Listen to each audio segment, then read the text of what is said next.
Lover with you, love with you. Feels so true, feels so new. Love with you. Hello mga ka-chapapis! Alam mo na naman ang mangyayari ngayong araw. Kainan na naman, kakakain lang ka kagabi Dahil ko na take out from the party hanggang bagong taon na yun, Winnie. Kaya nga eh, hindi na ako makakapagluto niyan. Tuloy ba kalahati Marisa sa New Year? Hindi ko pa alam. Oh, hindi pa siya Natawag pa mo to ka. hindi siya nag-confirm eh. Hindi siya nag-confirm. Parang masama ang morning namin. Siya nagtingin-tingin, hindi siya Masama ang morning niya, kakape pa lang siya. Oo, masama yung morning niya. But my morning is not. Good vibes lang tayo. Dapat nakasmile na siya kasi hindi natin siya sagasaan. I know. Saring lang. Siguro hindi naka-insurance yun. Ay. Good morning mga ka-chapapis. Happy Sunday! Happy Sunday. Ako nakapag-church kasi yung aking partner may pasok. Yeah, kami mamaya, we're going to church ng 3 p.m. Ang saya kagabi, no, mga Yeah, ka-chapapis. masaya siya gabi. Lalo na yung panty, Oo. Ba't di mo kasi nakuha yun? Laki ng hips ko, te. Oo nga eh, masyadong maliit yung yung underwear. Dapat nilakihan para mabilis mo. Laki ng hips mo. Naku, Winnie, paano pa pag nangunganak ka na? Ano na yung hips mo? Lalaki din. Dodoble. Sige lang, pag nanganak ka, after mo manganak, talaga balik alindog agad. Oo, Kasi pag napabayaan mo, mahirap na Totoo yan. Kasi mag-lose lakihin pa weight. naman kami, te. Oo. Yung lahi namin, lakihin talaga. Oo. Yeah, mahirap na mag-lose weight pagka napabayaan. Kailangan talaga pagkatas mga anak, unti-unti balik alindog. Yeah. Kahit hindi naman hard right away. Nakain, tapos exercise. Sana every year na tayo may Christmas party, no? Depende. Kasi nang nagpa-party si Ate Remy, Kagabi? that was like 9 years ago. Ay, ang tagal, no? 8 years ago, oo. Pag nagpa-party kami, yung bahay-bahay lang yung kainan Oh, na. so first time to. Oo, first time ulit yan after 8-9 years. Yeah. Ang tagal din pala. Pero ako kasi nagpa-party ako 4 years ago. Pero maliit lang yung venue, dun lang sa TR. Christmas party? Nagpa-Christmas party ako. Hindi ako nag-invite ng other Ibang, city ng lugar. Dito lang talaga Manitowoc TR lang. Kaya maliit lang yung yung mga taong dumating. Maganda yun, no? Tapos next time, gawin nating 30 bucks per. Di ba? $15 ganyan. 15-20, maganda. Oo.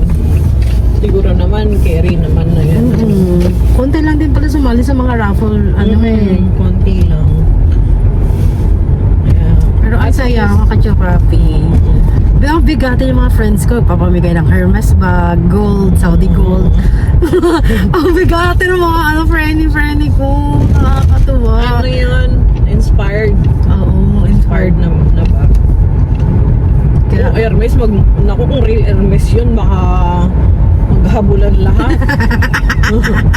Inspired set siya ng Hermes. pero nakakatuwa mga ka-geography. Saya. Ano next time? Sana next year, mga appliances. Di ba? O pwede, oo. Kailangan magbutaw. Oo. Mag yung iba, mag-donate ba? Kahit Oo. magkano lang. It doesn't matter naman how much. Kasi nga sabi nga ni Lord, Oo. pag nagbibigay ka, Babalik din sa'yo. ibabalik din yun sa'yo. The more you give, the more you receive. Totoo yan. Tsaka lagi nyo iisip mga ka-papi. Hindi nyo madadala yung yaman nyo sa Right. Hindi nyo madadala yan. Hindi madadala sa hukay kahit Kahit na isang damit mo, hindi mo madadala yan. Kaya ang talaga dapat, magbigayan tayo. Diba? Right. Pero kung ano lang naman yung naayon ng puso mo, yun yung ibigay mo. Tsaka yung Magsapilitan naman. ako despise ko talaga yung mga tao na madamot. Oo. I really, hindi breadwinner ka kasi, te. Kaya, Makagbigay talaga. oo.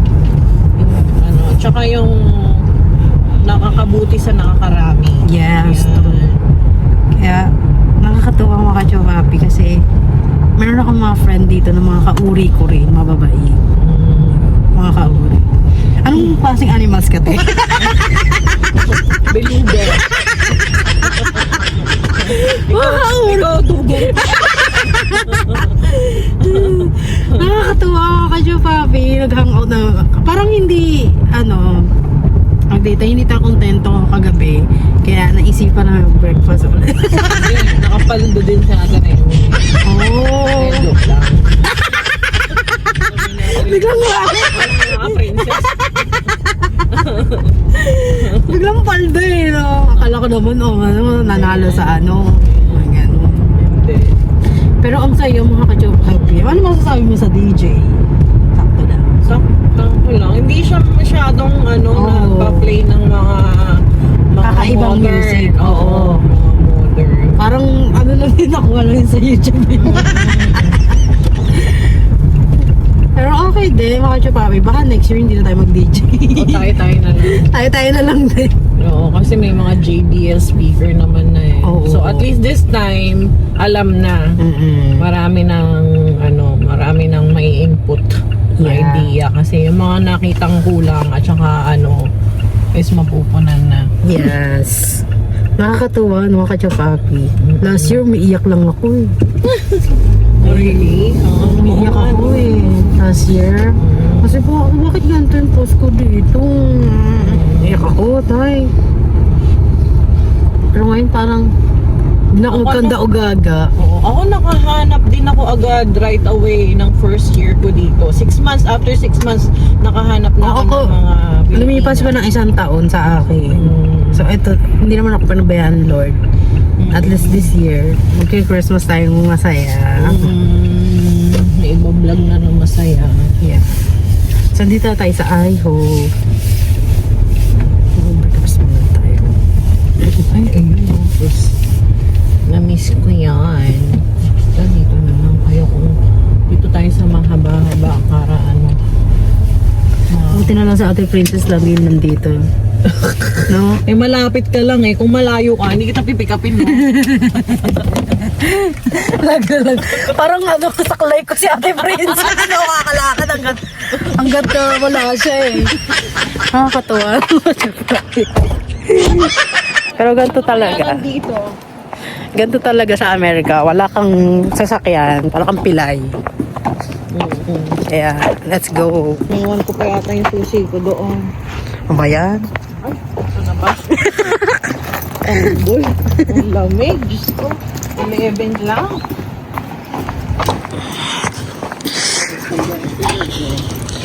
Nandiyan na kaya sila? Hey. Oh, it's there. They're here already. Oh, yeah. Yeah. You can go right ahead. All right. Thank you. Thank you.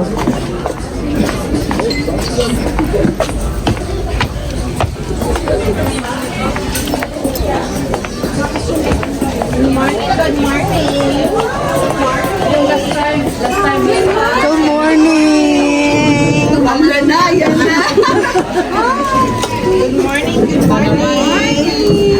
Ang aga naman. Picture ko doon.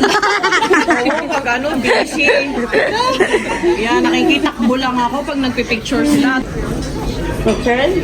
And then this one's your strawberry banana. The strawberry banana baked? Yeah. Parang ganun ka din yung in-order mo eh. But may don't taste. Huh? To eat. Yeah, that's chubby Oh yeah. Then kasama na yung buong I'll have this one. Is that The spicy poblano. Poblano? Yep, with pancake, please. Thank you. Okay. I'm gonna have this. Coffee, thick and flat. Okay. And is it the you want the combo, right?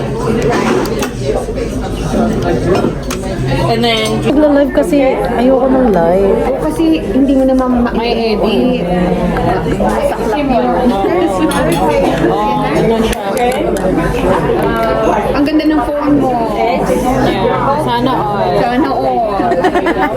Nakita ko nga nung pinausap ko, lolo ko, all 217 na. Si baby kulit. Hi there!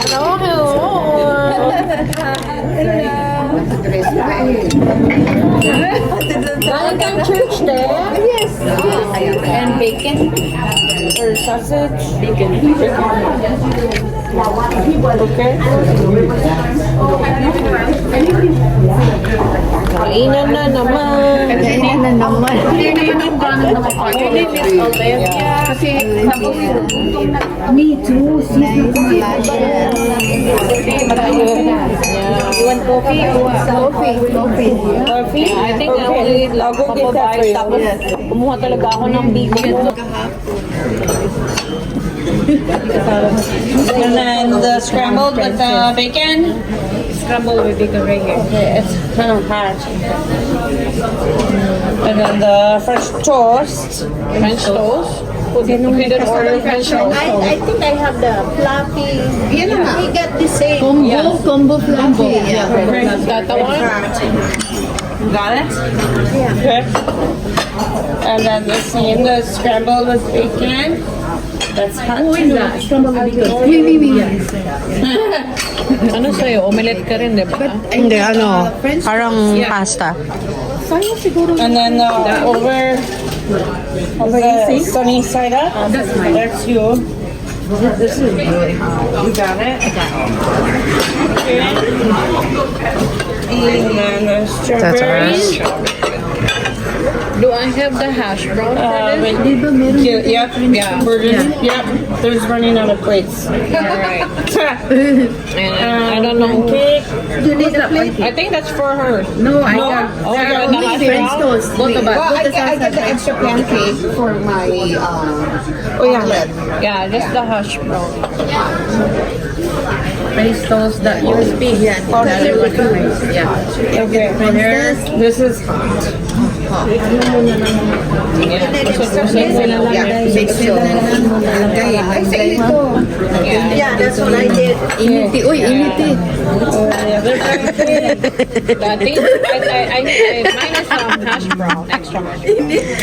Pancake. Who's that? Pancake. Pancake. Oh, I got mine for my... This is the first half. Ilagay mo na lang. Ilagay mo lang. Mine was hash brown. That's mine. And then I think Kasama yung creamer. Yeah. Oh, itong isa kita na. Isa yeah, goes right there. Thank you. One more. Yep. One more. Menu. Oh, yes, she needs to order. Okay. Yeah. Let's eat. Yeah, my omelet. Pancake with ano? Blueberry.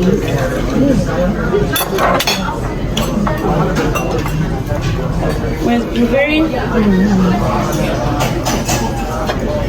Let's eat. So mga kachupapi, pauwi na kami. Tapos na kami mag-breakfast. Super saya. At nag-plan na naman kami for next year. Diba?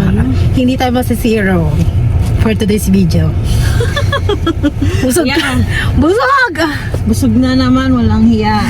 Hindi na tayo makakapag-diet nito. Kaya nga eh. Next year na. Next year na. Tsaka bawal mag-diet ngayon. Kailangan mag-ano na naman tayo ng sayaw. Yeah. Pero this time, te, mangungulekta na ako ng pang-wine na galas. Para yung Christmas party natin, parang shala-shala. Maganda. Diba? Parang nung birthday ko, talagang lahat. Well prepared ka. Well-prepared, oo. Well prepared ka kahit ikaw lang yung ako lang nag-ano. lahat. Kaya ngayon, mag-ano kami, magplano ahead na kami talaga. Para November pa lang. Narinig ako dahil nagsashake na ako kasi super lamig. Super saya. Pero okay lang din. Next year, paplanuhin na talaga natin. Gagandahan na talaga natin yung plano. Yeah, mga alas 12 pa lang dapat. Open na sila. Kasi parang na-late tayo. Mga 1:20 tayo nag-start. Ako kasi alas 12 pa lang nandun na ako. Tapos lahat ng mga gamit ko talaga nakaprepara na. Talagang before my birthday. At saka ang ganda ng layout mo ng birthday mo, te. ganda. Napanood mo ba yung birthday mo sa YouTube ko? Ganda. Oo. Talagang well prepared Oh, ako. yeah. Ganun kasi ako mag-plan tsaka organize. Kahit ikaw lang, no? Oo, kahit ako lang. Wala po si gusto Kuya ko. Otan nun. Oo. Di ba? Kaya, next time talaga, ayusin na natin. Kasi minsan lang naman to sa isang taon. Isang beses nga lang ito mangyari sa isang taon. At saka maganda yun, te. Pinagpaplanuhan na natin agad, di ba? Kasi minsan lang daw ito nangyayari. Once a year. Tsaka pag Christmas lang naman may party. Pag New Year, hindi naman dito. Pauwi na kami mga kachupapis. Natid na ako ni Ate Princess. Tuwan-tuwa eh. Masaya ako mga kachupapi pagkasama ko sila. Masaya ako mga kachupapi pagkasama ko sila. I feel home. Kasi nakakapagsalit ako ng Tagalog. Alam mo yun, nakakapagbiroan kami, nakakapag-joke kami. Sabi ko nga sa kanya, para ko siyang saklay. Hindi ako makaalis ng wala kay Ate Princess or kay Ate Jurich. Para ko silang saklay mga kachupati. Kasi totoo yan pag nasa ibang bansa, kailangan mo talaga ng car. Kasi kung wala kang car, ano ba ito? Wala, hindi ka makakapunta kung saan-saan. Kaya, super happy mga kachupati kasi may mga Pinay akong kasama. Alam mo, putik. Alam mo, sira na tong aming door, Kailangan na namin ayusin to.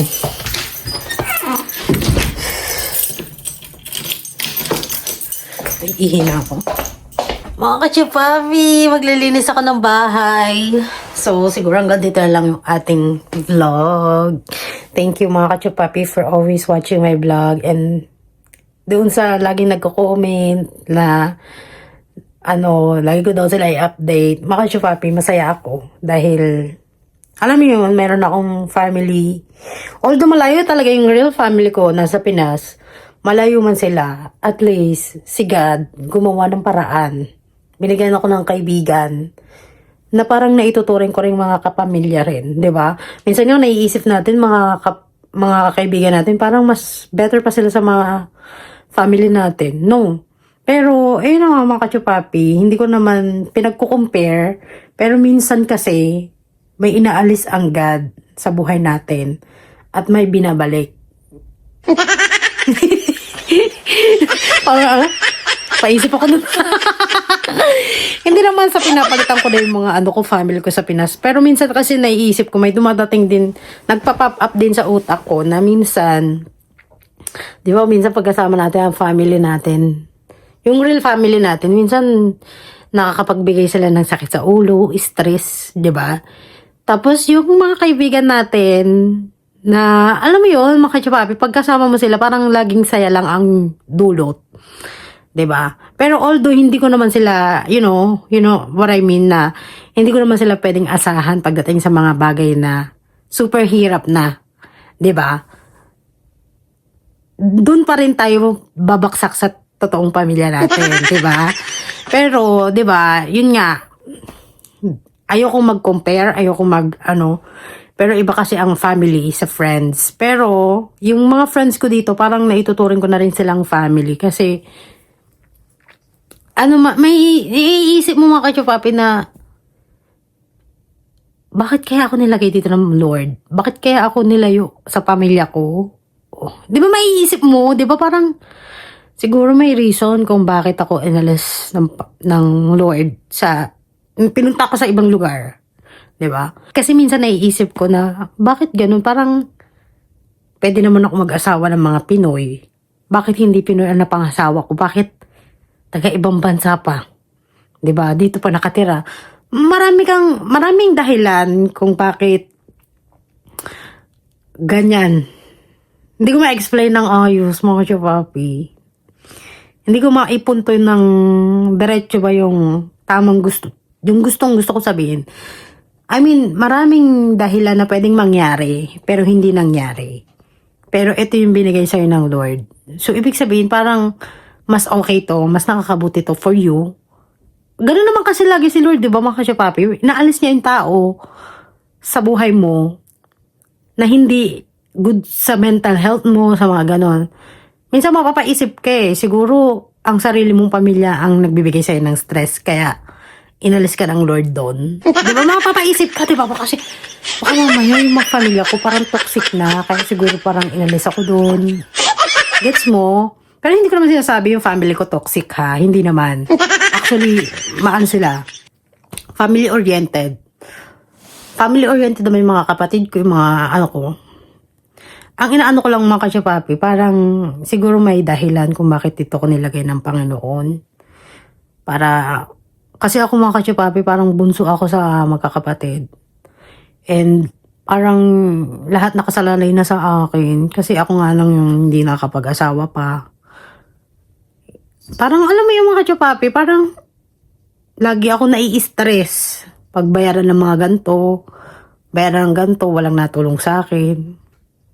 Alam mo yung mga katsapapa, although, di ba? Gets mo yung sinasabi ko mga katsapapi? Ayoko nang sabihin lahat, ayoko i-open lahat ng mga hinanakit ko sa mundo. Only God knows everything. Kaya siguro inisip na God na ilayo nga kita dyan. Mukhang hindi na healthy yung sitwasyon mo. Parang ganun ang naisip ko. Tapos nilagay niya ako sa lugar na malayo sa pamilya. Nilagay niya ako sa lugar na I only rely to my husband. So isip ng Lord, parang minsan papaisip ka, no? Kung siguro ganyan buhay mo, siguro may dahilan yan. Huwag kang magsusuko, wag mong igigil na ba't kaya ganito, parang pinuparusahan ako ni Lord. Wag. Lagi mong i-take as positive kasi minsan nasa ano mo lang yan, nasa isip mo lang yan. Minsan kasi ang demonyo mahilig pumasok yan sa utak natin. Nagpa-pop up yan kung kailan niya gusto. Oo, para ma-blame mo yung God, mga ganun. Pero kasi mga katsupapi, hoy! Anong ginagawa mo? Sebastian, favorite mo dyan, no? Gusto niya umakyat dito daw. Kasi ginawa na to ng ng asawa ko. Hindi niya na mabuksan-buksan kasi dati bubuksan niya to. Nakakapasok siya doon sa loob ng maangas tong batang to. Tapos hinahanap namin, hindi namin makita. Doon pala sa loob. Kinakabahan kami. Ay, kalabas dyan. Lumabas ka dyan. Bilisan mo. Bilis! Hindi ko naman sinasabi na yung family ko toxic. Hindi naman. Siguro, mas nakakabuti sa health ko yung lumayo muna pansamantala sa pamilya ko, 'di ba? Mapapaisip ka Una kasi yung nandito ko, yung kakarating ko lang, parang bakit kaya ako malayo sa pamilya? May miss ko ng pamilya ko, mga ganun. Iyak-iyak pa ako, day.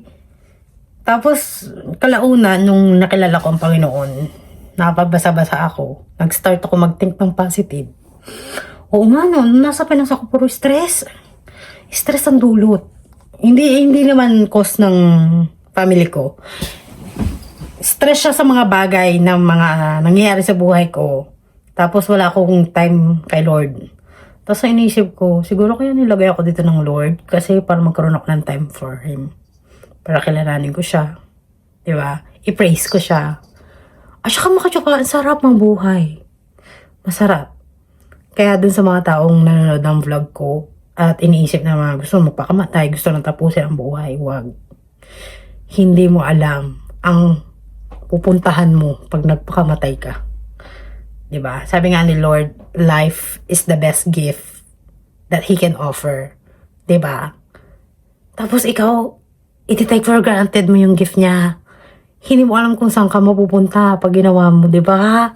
Kaya I'm so happy, blessed, dahil nararamdaman ko yung presence ng Lord sa mga kaibigan ko, sa mga nangyari sa buhay ko. And now that I know Him, I know how He works. Parang ang saya mabuhay. Ang saya mag-share ng gospel. Ang saya. Iba yung saya ng, alam mo yung saya na hindi mo nakukuha sa ibang materialistic. Tulad nung, kasi 'di ba, naalala ko nga 'di ba, kwento ko nga sa inyo dati, na first time ko mag-abroad. First time ko mag-travel sa Singapore. At ayun yata yung gift ng asawa ko noon, nung ano kami, 3 years anniversary. 3 years, 2 years. Punta kami ng Singapore. So, nag-work pa ako noon. And then, after nung uwi namin sa Singapore, siguro mga, gusto niya makisali. So, after umuwi na siya sa Amerika, doon ako sa Pinas, tapos bumalik ako sa work. Sabi ko sa friend ko, ba't ganun? Pag nakuha mo yung isang bagay, masaya ka lang in the beginning. And then after that, parang may hinahangad ka ulit. Pero itong natagpuan ko ng Panginoon, mga Kachapapi, para siyang continuous. Kaya nga sabi ni Lord, pag ikaw uminom ka sa tubig ko, hindi ka na mauuhaw. Yung parang gano'n, mga Kachapapi. Alam niyo yung kwento ng babaeng Samaritan, parang gano'n yung babae, may maraming asawa. 'Di ba nag-aano siya, magbasa kayo ng Bible, nasa Bible yung mga Kachapapi, nasa balloon siya, nagkukuha siya ng water. Tapos nandun si Jesus, sabi niya, can I drink to your water? Parang gano'n. Tapos sabi nung babae, madumi akong babae, parang gano'n. Parang, kalimutan ko na yung kwento, pero basta, may 5 siyang asawa. Nung unang niyang asawa, minahal niya, pero hindi siya tinratong maayos. Yung pangalawang asawa naman niya, mabait, maka-Diyos, pero hindi naman niya tinrato ng maayos. So, nawala. Basta mayroon pa marami siyang asawa, tapos sinabi ni Jesus na, hindi kasi siya naniniwala na siya yung Messiah. So, sabi ni Jesus na, ayun nga, binanggit niya yung asawa niya, yung mga asawa niya. Tapos, dun siya naniwala. Tapos, sabi ni Jesus na, drink my water. When you drink my water, you will never gonna be thirsty. Parang ganun nararamdaman ko, mga Kachapapi, kasi, tulad niyan, 'di ba? Yun nga, sabi ko nga na after uwi namin ng Singapore, parang may hinahangad pa ako. Parang hindi ako makontento. Nakwento ko rin yan sa asawa ko kasi open ako sa asawa ko. Syempre, asawa ko, 'di ba? Best friend ko siya. Parang napag-open na lalabas ko sa kanya yung mga samaan ng loob ko kahit sa isang tao. Ako kwento ko yung nararamdaman ko sa isang tao. Sa kanya ko lang nasasabi. Kasi syempre, 'di ba, asawa mo. Sabi niya, Asan ako? Nawala. Mga Kachapapi, basta, yun, yung nalagpan namin ng Panginoon, parang every time na big or small blessing na dumadating sa buhay namin, parang very grateful na kami. Parang, hindi ko na makita sarili ko dati. Natulad niya, nagkaroon ako ng iPhone. Super grateful. Kasi dati parang, never ever ko naman nakahawak ng iPhone. Never nga ako nakahawak ng touchscreen na cellphone. 'Di ba? Super grateful ako kasi, alam mo yun, yung parang, hindi talaga dumating sa punto, hindi talaga sa mind ko na makakabili kami ng brand new iPhone. 'Di ba? Hindi ako kasi parang ayoko ng brand new, ayoko ng kasi mabilis lang naman yan bumaba ang brand. Parang mabilis lang naman umano ng presyo yan. Parang ganon. Bumaksak ang presyo, parang ganon. Gusto ko, kung magkakapera ako, gusto ko i-invest. Yung lumalaki ba? Ngayon hindi pa tayo nagkakapera, so share the gospel muna. Kasi sabi nga ni Lord, pagka may plan ka, seek God first and all His glory, all the things will add it to you. Di ba nasa Bible yun, mga Kachapapi? So, sabi ko nga, isip ko talaga muna talaga si Lord. Kasi, pag hindi ko sinik, tapos, saka ako nagplan ng mga kung ano-ano, hindi i-bless ni Lord. Parang, sa kanya ko muna sabihin lahat ang plano ko. 'Di ba? Parang nakakatuwa lang kasi parang, now that we have God, parang every time na may nangyayari sa buhay namin, very grateful kahit maliit, malaki, very grateful. Wala. Kaya gusto ko i-share mga kachapapi kasi gusto ko rin i-spread na hindi masama ang Panginoon. Siguro kasi yung mga nararanasan mo, parang tinuturuan ka pa niyan eh. Nandun din ako sa point nun eh, dati na parang malas-malas ko. Malas-malas ko sa mga jowa, parang lagi ako niloloko, ganun. Tapos tinanong ko one time si Lord, kailan kaya ako makaka-experience ng, yung mamahalin ako, yung mas mahal ako kaysa mas mahal ko siya. Tapos, napagtanto ko kagabi, hindi lang kagabi, kahit simula nung nakilala ko yung asawa ko.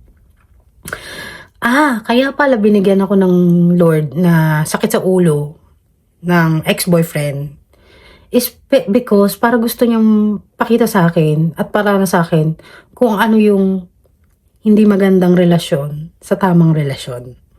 Kasi yung nakilala ko yung asawa ko parang lahat naging correct. Lahat may check na ballpen. Parang ganon. Lahat check siya. Di ba? Kaya nga sabi nga ng iba, hindi mo tatamasa ang saya kung hindi mo ma-experience ang lungkot. So, sabi ko, isip ko, pinaranas pala muna sa akin ni Lord ang lungkot, ang masama, ang hindi maganda, masalumuot, bago ko ma-experience yung mga gantong bagay. Kasi, pag hindi niya pinaranas sa iyo yun, hindi mo malalaman kung ano yung tama, mali, ano yung sarap, hindi. Yung mga ganon, di ba? Hindi ka, tulad sa mga pagkain, hindi ka makakatikim hindi mo matitikman ang masarap at hindi masarap kung hindi mo natitikman ang dalawang pagkain, di ba? Ganun lang mga kachopapi ang buhay. Kaya kung ikaw, nasa punto ka ng buhay mo na parang ang malas-malas mo, wag kang mag-isip ng negative or wag kang gagawa ng masama. Dahil isipin mo lang yan is lesson lang yan. After nyan, marirealize mo kung bakit mo na-experience yung mga ganyang buhay. Di ba? Di ba? Ganun lang buhay mga kachupapi. Be happy. Huwag ka gagawa ng masama sa mga kapwa mo. Lalo na yung sinasabi ni Lord na mahalin mo ang kapwa mo tulad ng pagmamahal mo sa sarili mo. Di ba? Diba may sarap si Lord ng ganyan? So, yun lang mga kachupapi. Napadami na naman ang kwento. At si Kiki, gusto rin makisali sa vlog. Alam mo, kakatuwa yan si Kiki. Pag nagpapatugtog ako ng gospel music, humihiga sa tapat ng TV. Tapos, parang gusto-gusto niya nanonood at nakikinig ng mga gospel. Kaya sabi ko, iba rin pala to, no? Siguro kaya nandito si Kiki para samahan ako kasi nga lagi ako mag-isa. No, be? Bait na itong batang to eh. Maka-Diyos ka na rin, be? So, siguro nga dito lang ang ating kwento, mga chupapi. I'm just so glad na God answer my prayers. Kasi last year nga, diba, umiiyak ako sa mga vlog ko. Dahil yung last year, magpapasko nga, iyak talaga ako sa asawa ko. Kasi ang lungkot ng Christmas dito pag wala kang Pinay na kaibigan. I'm so blessed talaga na nakilala ko sa Ate Jurich. And then si Ate Marisa, yung mama niya, sa church namin. And then, pinakilala kami sa Pinay. And now, we have a lot of group of Filipina in Wisconsin. Super happy lang mga kachapapi. I'm so glad. Thank you, Lord, for answering my prayers. Sana next year, yung prayer ko naman talaga yung ma-answer na, no? So, yun lang mga kachapapi. Thank you so much for always watching. Sana lagi kayong may natututunan sa mga vlog ko. And, huwag kayo mahihiyong mag-share ng gospel. Yun lang mga kachapapi. Kasi, alam mo yun, ayoko kasing ikahiya ako ng Lord pag dumating ang time. Ayokong Pag dumating yung time na, alam mo yon, na tapos na ang oras ko dito. Tapos sa iba na akong, na, alam mo yon, mga kachapapi, ayoko ikahiya ako ng Lord dahil kinahiya ko siya dito sa lupa. Yun, yung iniisip ko. Okay, paalam ka na. Goodbye mga kachapapi. And see you to my next vlog. God bless.